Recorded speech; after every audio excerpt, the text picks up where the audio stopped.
Welcome to the Invested Dads Podcast, simplifying financial topics so that you can take action and make your financial situation better. Welcome to the Invested Dads Podcast. I am Josh Robb, Director of Wealth Management here at Hicks & Zerker Capital Management. And joining me today, you may notice a little different intro. Austin is out, and so joining me is Chase Rose. He's an Associate Wealth Advisor here at Hicks & Zerker Capital Management. I'll give him a quick second to introduce himself, but he's going to talk about one of his favorite accounts in the world today, which is HSAs. But first, Chase, tell us a little bit about you. Yeah, thanks for having me here, Josh. So as he mentioned, I'm a associate wealth advisor here at Hicks & Zerker Capital Management. I've had the pleasure of sitting in many meetings with Josh Robb during my time here. I started in January of 2022, right before the most recent bear market. So it was definitely an interesting time period to learn about this industry. But, during my time as a wealth advisor, I've really grown to love the concept of a health savings account.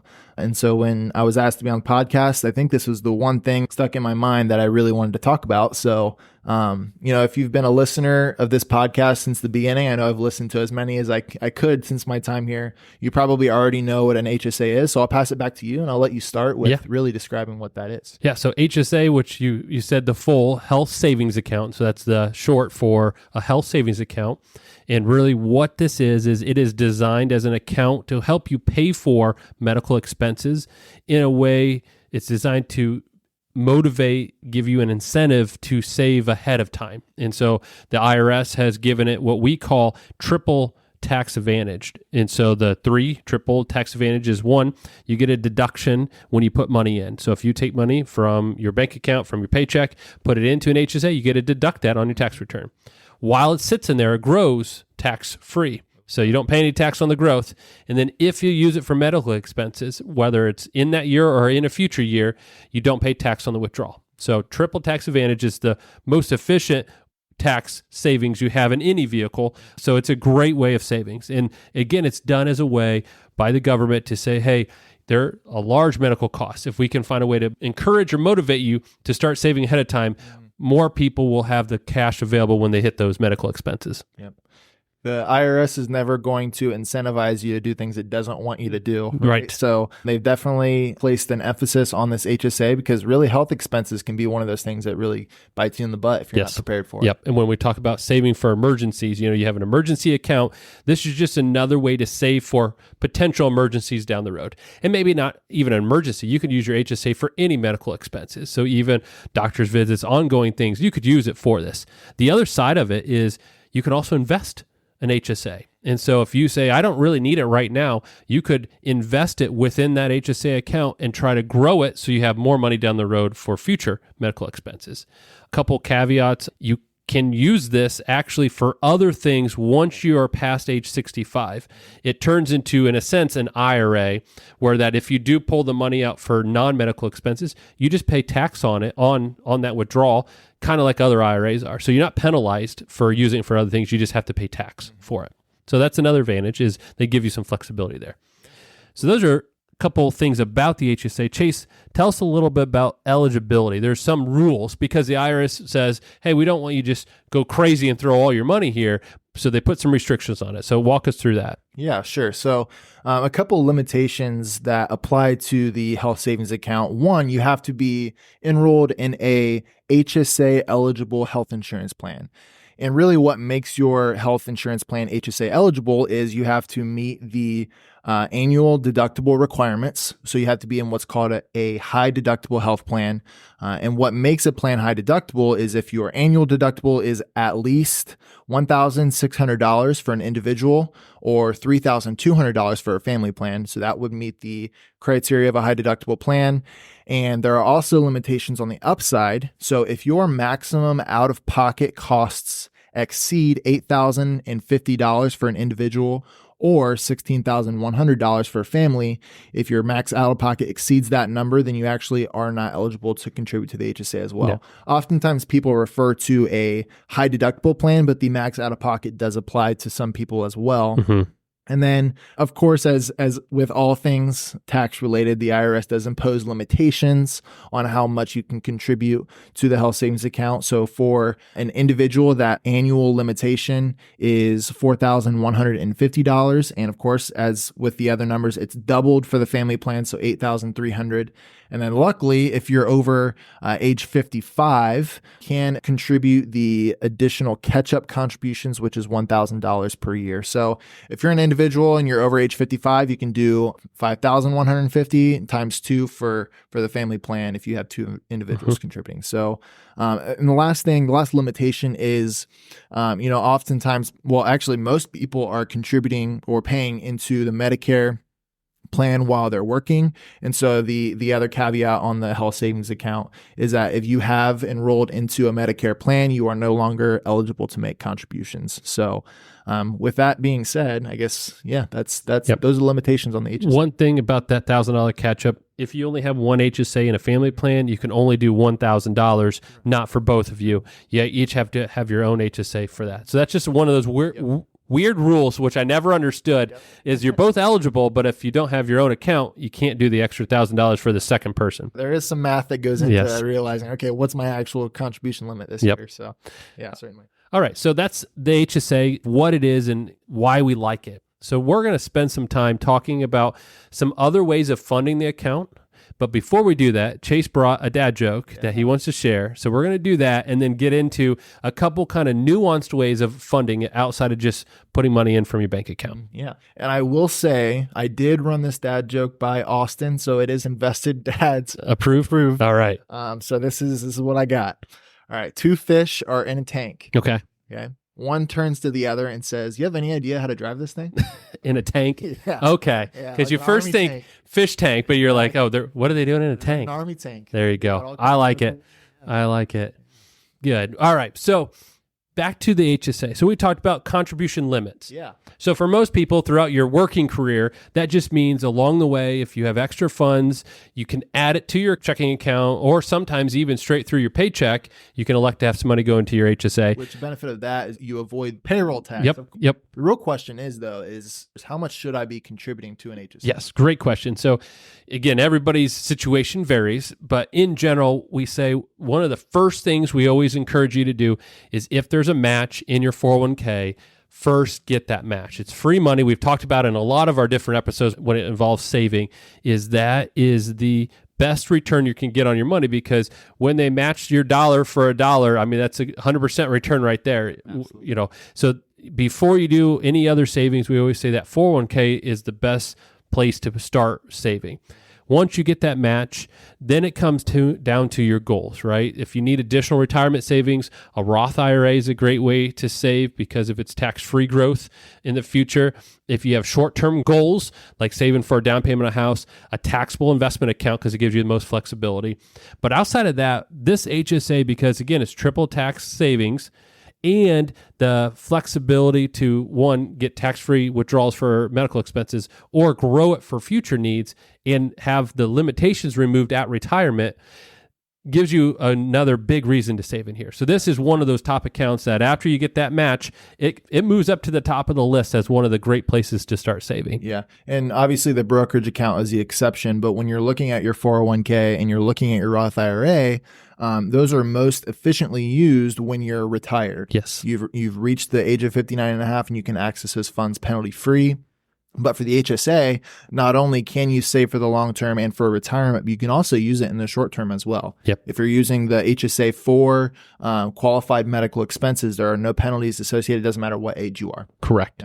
Yep. So that's a good thought on the savings is, for a lot of times you're putting money away for a future and you don't plan on touching it for a while. This is one of those accounts where you may touch it sooner, especially, like for myself with 4 kids, there's a good chance I'm going to need some of that money because kids try their best to hurt themselves or each other all day long. So yeah, that's an account that you can access and use for those short-term goals, especially medical expenses. Yeah. And with that being said, if most retirement accounts, especially if you're a younger adult and you have kids at home, oftentimes those retirement accounts, not always, but they are typically aggressive because you have a long-term time horizon, right? But with this health savings account, if you can use it for short-term medical expenses, that can really bring up the question of how should you be investing your HSA, if at all. Yeah. Right? So do you have any thoughts on that? Yeah. So again, everybody's different in how they approach life. But what I suggest for a lot of people is if you think you can use your cash to pay for medical expenses, then investing all or a portion of your HSA makes a lot of sense. If you say most of my doctor visits, all the things I normally do, I can afford out of my budget to take care of that, then this HSA investing, it makes a lot of sense. For some people, and this is kind of my approach, what I do is I leave a portion in cash, usually up to my deductible, or if you want to be very conservative, up to your out of pocket, to say that's there just in case, no matter what the stock market does or however I invest it, it's in cash ready to go. Anything above that is invested for the long term. Yep. So two different ways of doing it. Again, I take kind of the approach of kind of keeping about my deductible there in cash, and then the rest can be invested. But depending on how much cash flow you have, where your budget fits, who or what type of medical expenses you expect, you may have more or less invested there. Sure. Yeah. And obviously, as you mentioned, if you have the room in your budget, I would certainly, encourage anyone to keep that HSA for long-term growth, because what we know is one of the largest and even highest inflating expense buckets in retirement is healthcare. Right. So having that triple tax advantaged account in retirement can be really helpful. And actually, I really appreciate the perspective that another advisor here at our firm, Jessica Hinks, takes. Definitely check her out, the Everyday Advisor blog online. That she has some great content there. How her and her husband do it is they each have their own HSA and their own health plan. They have one of the HSAs. They try their best to maximize both the accounts, and they use one for their short-term expenses. So they have 2 kids at home. They have plenty of health expenses that are associated with that. They use one HSA for those day-to-day expenses.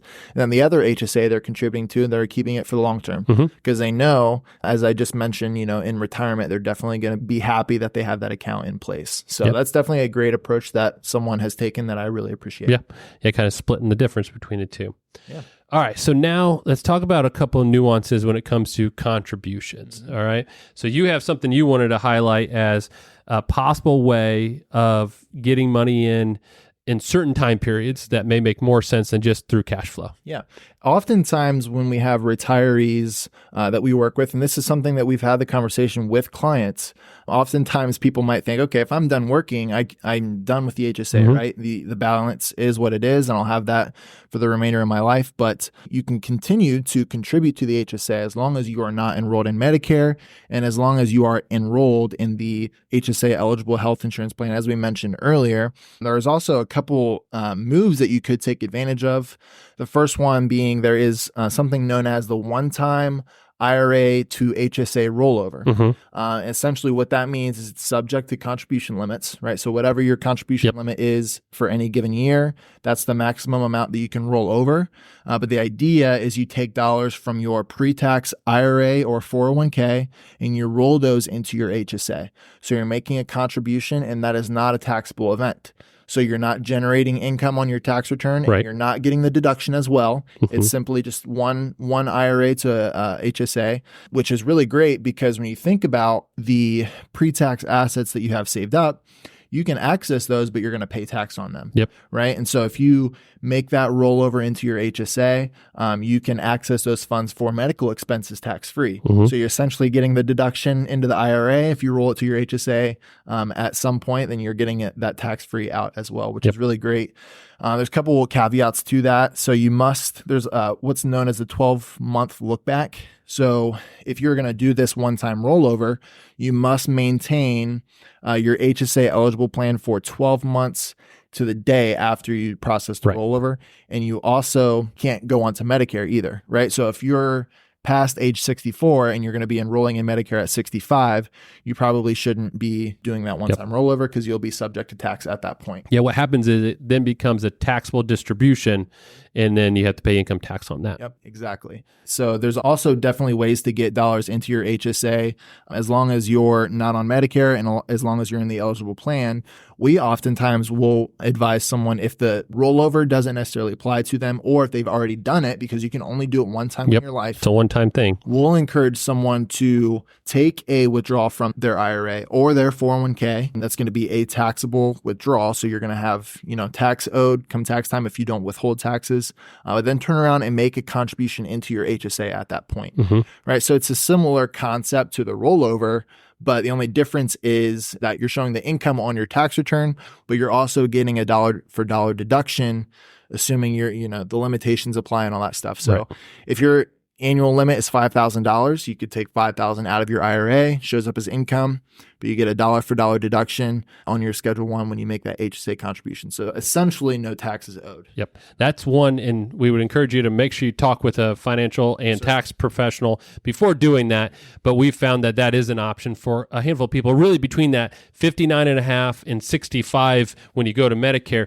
If you're on a high deductible plan, consider that. Talk with somebody about that if it makes sense in your situation. But that is another way where you say, well, I don't really have the income anymore to make new contributions. Well, this is a way of just moving money from pre-tax into an HSA, and you really get to deduct that income you're creating. So it's really a tax-free movement when your tax return finalizes. So, and that deduction shows up, for those of you a little more nuanced with the income tax return side of things, the deduction shows up on your Schedule 1, which that's known as a above the line deduction.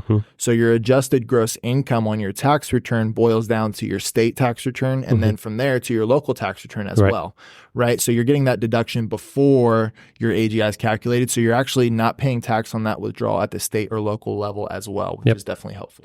Yeah. So that is definitely something to consider. Always talk with your professionals before making those decisions. But just a way for some people who, again, they think, well, I'm done with work. There's no more ways of getting money in. There are some options, but there's a lot of caveats there to just make sure you understand it before you make those moves. Chase, I appreciate it. I know how much you love HSAs, and so I'm glad you came here to talk about it. But in general, we are excited about it because of the tax advantages you can get. And again, it's all about habits, getting in that habit of saving for a future expense. And I guarantee you, everybody listening is going to have a medical expense in their future. Absolutely. So it is a way of creating those habits to save for the future, which I really like. And the one last thing I even wanted to bring up is we mentioned, if you can afford to pay those healthcare expenses out of pocket now, keep your receipts. Yes. Keep your healthcare expense receipts. Because, I'm 25 years old, right? If I keep healthcare expenses that I am incurring today, I can pay them out of pocket and keep my HSA invested for the long term. When I retire, I can reimburse myself, take withdrawals from my HSA that cover the healthcare expense. There is no time limit. There is no time limit on withdrawing from your HSA for eligible qualified expenses. Yes. We had a client recently who came in and she had been saving receipts for years. And she reimbursed herself for those expenses, even though she hadn't incurred them in years. In that year, she was able to take the tax-free withdrawal from her HSA to cover it. And really the only time you have to keep the receipts, because if you get audited by the IRS, that's when you have to prove it. You have to prove that they were tax-free withdrawals. But outside of that, it's definitely a great tip there. All right. Well, thank you very much. Overall, like we said, first get that match in the 401k, but then after that, the HSA is right up there with some of those other great savings vehicles because of its advantages down the road. So thank you, Chase. For everybody out there, please share this episode with anybody you know that was talking about HSA or thinking through the best ways to manage that. And then if you have any questions, email us at hello@theinvesteddads.com. And as always, we look forward to talking to you next time. Bye. Thank you for listening to the Invested Dads podcast. This episode has ended, but your journey towards a better financial future doesn't have to. Head over to theinvesteddads.com to access all the links and resources mentioned in today's show. If you enjoyed this episode and we had a positive impact on your life, leave us a review, click subscribe, and don't miss the next episode. Josh Robb and Austin Wilson work for Hicks & Zerker Capital Management. All opinions expressed by Josh, Austin, or any podcast guests are solely their own opinions and do not reflect the opinions of Hicks & Zerker Capital Management. This podcast is for informational purposes only and should not be relied upon for investment decisions. Clients of Hicks & Zerker Capital Management may maintain positions in the securities discussed in this podcast. There is no guarantee that the statements, opinions, or forecasts provided herein will prove to be correct. Past performance may not be indicative of future results. Indices are not available for direct investment. Any investor who attempts to mimic the performance of an index would incur fees and expenses which would reduce returns. Securities investing involves risk, including the potential for loss of principal. There is no assurance that any investment plan or strategy will be successful.